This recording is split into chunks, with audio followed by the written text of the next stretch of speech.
शोकप्रस्ताव मांडावा लागेल असं कधीच वाटलं नव्हतं. अजितदादा आपल्यात नाहीत याची मला खंत आहे. संपूर्ण सभागृह दुःखात आहे अशी भावना मुख्यमंत्र्यांनी विधानसभेत व्यक्त केली. महाराष्ट्राने दादांच्या रूपात न लाभलेला मुख्यमंत्री गमावला असं वक्तव्य मुख्यमंत्री फडणवीसांनी केलं. अजितदादांनी पहिल्यांदा आपलं टायमिंग चुकवलं अशा शब्दात मुख्यमंत्र्यांनी शोकप्रस्तावाच्या वेळेला दुःख व्यक्त केलं.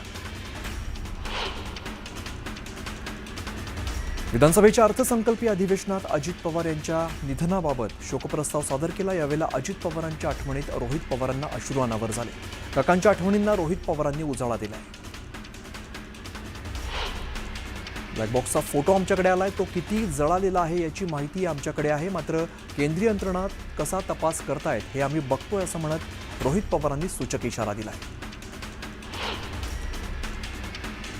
Pilot Sumit Kapoor suicide bomber होता का असा सवाल विचारत अजित पवारांच्या अपघातावरती आमदार अमोल मिटकर यांनी शंका उपस्थित केली आहे.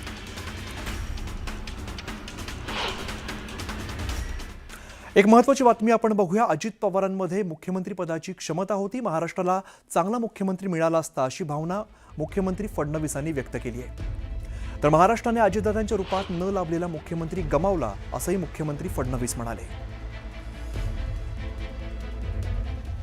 अनेक वेळा ते असं म्हणायचे की मी कधीतरी मुख्यमंत्री होईल, पण मी उपमुख्यमंत्री मात्र नेहमी राहील. अशा पद्धतीनं अनेक वेळा गमतीने ते म्हणायचे. आज मी असं म्हणू शकतो, Ajitdada Pawar was the best chief minister Maharashtra never had. एक जो चांगला मुख्यमंत्री महाराष्ट्राला मिळू शकला असता तो अजितदादांच्या रूपानं आता आपल्यामध्ये नाही. विधान परिषदेमध्ये अजित पवारांबाबत शोकप्रस्ताव मांडण्यात आला. यावेळेला उपमुख्यमंत्री एकनाथ शिंदे यांनी अजित पवारांच्या आठवणींना उजाळा दिला. नशिबाची साथ असती तर अजित पवार मुख्यमंत्री झाले असते, मात्र दुर्दैवाने अजितदादा मुख्यमंत्री होऊ शकले नाहीत अशी भावना शिंदेंनी व्यक्त केली.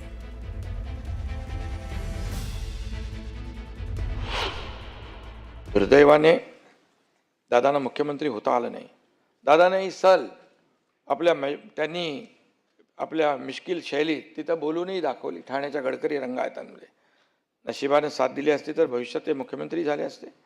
पण आपण सर्वांनी प्रांजळपणे कबूल करायला हवं की महाराष्ट्र एक कर्तृत्ववान नेत्याला मुकला आहे. दादा फणसासारखे होते, बाहेरून कडक आणि आतून मऊ. सभापती महोदय, दादांच्या बोलण्यात ग्रामीण बाज होता, आवाज राकट पण गोड होता. एकनाथराव ही दादांच्या स्टाईलची हाक माझ्या कानात आजही घुमते आहे. सभागृह असो, पत्रकार परिषद असो, कार्यक्रम असो, कॅबिनेट असो, अधिवेशन असो, प्रत्येक वेळी दादांची आठवण आपल्या प्रत्येकाला येत राहणार. तर विधान परिषदेत बोलताना उद्धव ठाकरेंनी अजित पवारांच्या आठवणींना उजाळा दिला. अजित पवार विधिमंडळात दिसणार नाही त्याची खंत असून माणूस जिवंत असताना त्याची किंमत कळत नाही अशी हळहळ देखील व्यक्त केली.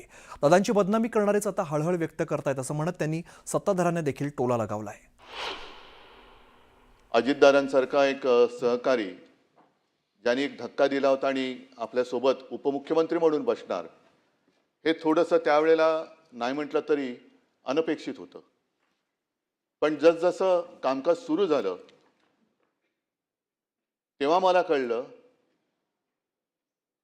आणि ती भावना आजही माझ्या मनात कायम आहे, ती नेहमी कायम राहील, की अजितदादांसारखा एक भरोसेमंद, उत्तम, दिलदार केवळ सहकारीच नव्हे तर मित्र मी गमावला आता. अजितदादांचं एक वक्तव्य आहे की ज्यांनी त्यांच्यावर 70,000 कोटीचे घोटाळे केले त्यांच्यासोबत ते आज सत्तेत आहेत. हे मी का सांगतोय की एखादी व्यक्ती असते तेव्हा तिला आपण जीव नकोसा करतो, एवढं इतपत त्याला बदनाम करतो की नको तो जीव, आणि मग तोच आपल्यातनं गेल्यानंतर तो अचानक आपल्यासा वाटायला लागतो. मला असं वाटतं की या निमित्ताने आपण सगळ्याजणांनी एक मर्यादा पाळण्याची गरज आहे. कोणाला किती बदनाम करायचं, आयुष्यातून खरंच किती उठवायचं, तोही माणूसच आहे. अजितदादांचं एक वैशिष्ट्य म्हणजे त्यांनी ते कधी खचून नाही गेले. एखादा दुसरा माणूस असता तर तो खचून गेला असता. दुर्दैवाने अपघातात त्यांचं निधन झालं. एखादा खचलेल्या मनाचा असता तर त्यांनी खरोखर जीव दिला असता. हे राजकारण किंवा ही संस्कृती आपल्या महाराष्ट्राची नाहीये.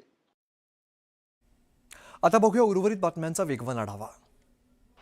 अहिल्यानगरच्या राजकारणात आरोप प्रत्यारोप पुन्हा रंगू लागलेत. खासदार निलेश लंकेंनी काही कुटुंबाचा दिवस त्यांचं नाव घेतल्याशिवाय सुरू होत नाही अशी विरोधकांवरती अप्रत्यक्ष टीका केली आहे. त्यांच्या वक्तव्यामुळे जिल्ह्यातील राजकीय वर्तुळात आणखीन तापलेलं वातावरण दिसून येत आहे. बीडीडी चाळीतील रहिवासी पुनर्विकासाला सहकार्य करत नसल्याचा दावा करणारं प्रतिज्ञापत्र म्हाडाचं उच्च न्यायालयात सादर केलेलं आहे. नामजोशी इथल्या बीडीडी चाळ पुनर्विकासाला उशीर होत असल्याने प्रतिज्ञापत्रात नमूद करण्यात आलेल्या इथल्या बीडीडी चाळ पुनर्विकासाला आधीच उशीर झालेला असून विकासकाला 37% वाढीव रक्कम द्यावी लागली आहे. काँग्रेस खासदार बळवंत वानखडे यांनी केंद्र सरकारवरती मनरेगा कायदा कमकुवत करण्याचा आरोप केलाय.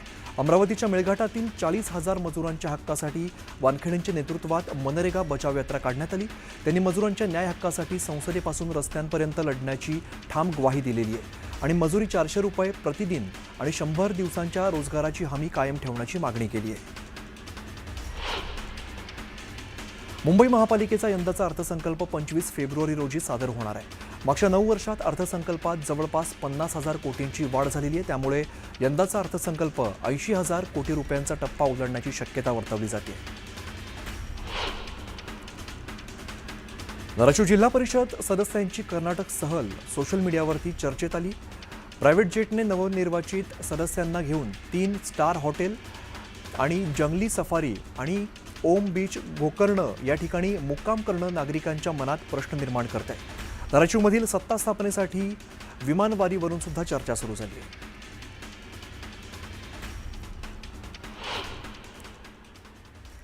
सांगलीमधून बातमी येते. सांगलीच्या कृष्णा नदीमध्ये मासे मृत्युमुखी पडण्याची घटना पुन्हा एकदा समोर आलेली आहे. कृष्णा नदीच्या सांगली बंधाऱ्याजवळ शेकडो मासे मृत्युमुखी पडलेले आहेत. त्यामुळे नदीकाठावरती मोठी दुर्गंधी पसरलेली आहे. कृष्णा नदीची पाणी पातळी सध्या खालावलेली आणि अशामध्ये शहरातल्या शेरी नाल्याचं सांडपाणी आणि नदीकाठच्या कारखान्यांमधून सोडण्यात येणाऱ्या मळी मिश्रित पाण्यामुळे माशांचा मृत्यू झाल्याचा आरोप सामाजिक कार्यकर्त्यांकडून केला जातोय. गेले 2 दिवस नदीमध्ये प्रचंड प्रमाणात मासे मेलेले आहेत. शेरी नाला आणि मळी यांच्या मिश्रणाने मासे प्रचंड प्रमाणात मेलेले आहेत आणि त्याच्यामुळं गावभागमध्ये प्रचंड दुर्गंधी पसरलेली आहे. तरी नागरिकांना मी एक आव्हान करतो की त्यांनी पाणी उकळून प्यावे आणि प्रशासनानं ह्या पाण्याकडं नदीकडं लक्ष घालावे. आता घेऊया बातम्यांचा वेगवान आढावा. राष्ट्रीय शैक्षणिक धोरण अंतर्गत महाराष्ट्र राज्य तंत्र शिक्षण मंडळाने विद्यार्थ्यांसाठी अकॅडमिक बँक ऑफ क्रेडिट्स तयार करणं अनिवार्य केलं आहे. पॉलिटेक्निकच्या संलग्न संस्थांना 15 मार्चपर्यंत ही प्रक्रिया पूर्ण करण्याचे निर्देश देण्यात आले. पंढरपूरच्या विठ्ठल मंदिराची रुक्मिणी सभा मंडपात असणारी कल्याण शेट्टेंनी काढलेली रुक्मिणी स्वयंवराची चित्र पुन्हा मंदिर समितीने त्या जागेवरती लावावीत. सध्या दुर्मिळ चित्रांच्या जागेवरती डिजिटल बोर्ड लावलेले आहेत.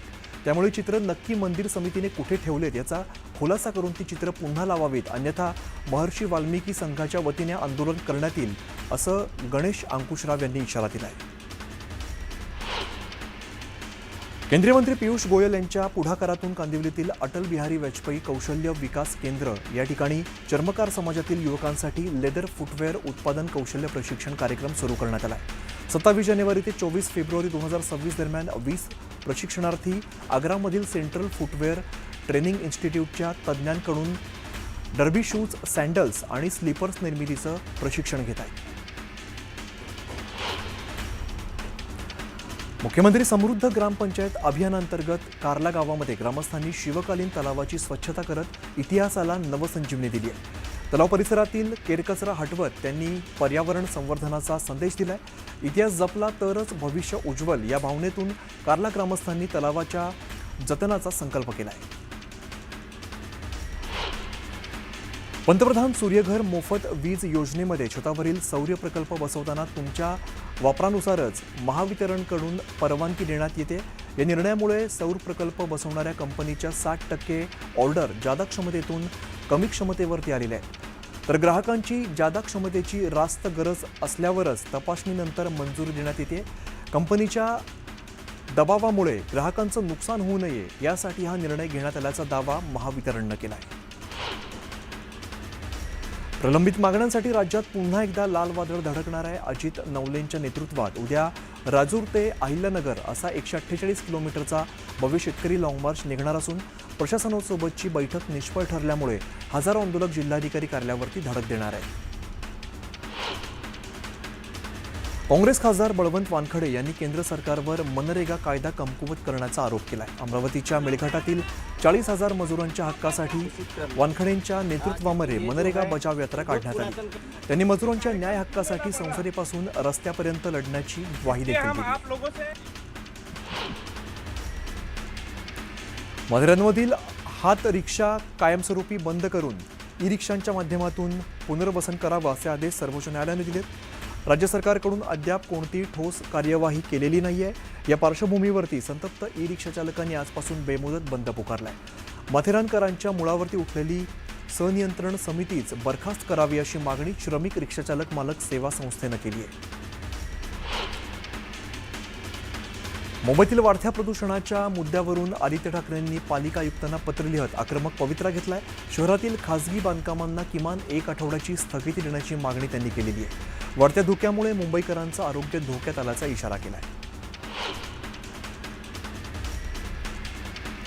मुंबईतील हवा प्रदूषणात मागील काही दिवसांपासून वाढ कायम असून त्यामुळे सातत्याने हवा गुणवत्ता निर्देशांक मध्यम श्रेणीत नोंदवला जातोय. तसंच शहरातील कमाल तापमानात देखील वाढ झालेली असून त्यामुळे उन्हाचा तडाखा जाणवू लागलाय. शहराचा सरासरी हवा गुणवत्ता निर्देशांक 121 म्हणजेच मध्यम श्रेणीत नोंदवला गेला आहे. फेब्रुवारीच्या दुसऱ्या आठवड्यापासूनच थंडी गायब झाली असून तापमानात लक्षणीय वाढ होते. मुंबईत काल 36.3 अंश सेल्सिअस तापमानाची नोंद झाली आहे. फेब्रुवारी महिन्यापासूनच नागरिकांना असह्य उकाड्याचा सामना करावा लागतोय. यंदाच्या उन्हाळ्यात तापमानाचा उच्चांक नोंदवला जाईल अशी भीती व्यक्त केली जाते. हवा प्रदूषण रोखण्यासाठी सरकारने कागदावरती भरघोस तरतूद केली, मात्र प्रत्यक्षात 73% निधी पडून आहे. 113 कोटींच्या तरतुदींपैकी केवळ 31 कोटी रुपये खर्च झाल्यामुळे प्रशासनाच्या इच्छाशक्तीवरती आता मोठं प्रश्नचिन्ह निर्माण झालंय. त्यामुळे पर्यावरणाकडे दुर्लक्ष झाल्याचं स्पष्ट दिसतंय.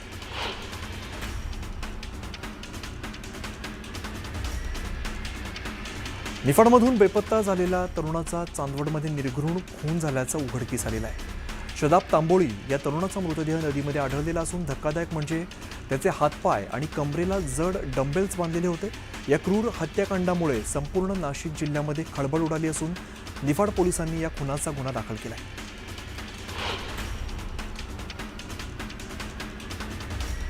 नांदेडच्या अर्धापूर तालुक्यातील देळूप गावात कचरा टाकण्याच्या क्षुल्लक कारणावरून 2 गटात ते आमनेसामने आले आणि या वादाचं रूपांतर दगडफेक आणि तोडफोडीमध्ये झालं.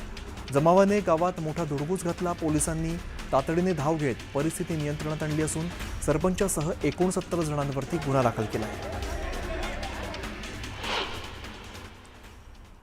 एक महत्त्वाची बातमी समोर येते. भारतातून हद्दपार केलेले बांगलादेशी पुन्हा भारतात आलेत.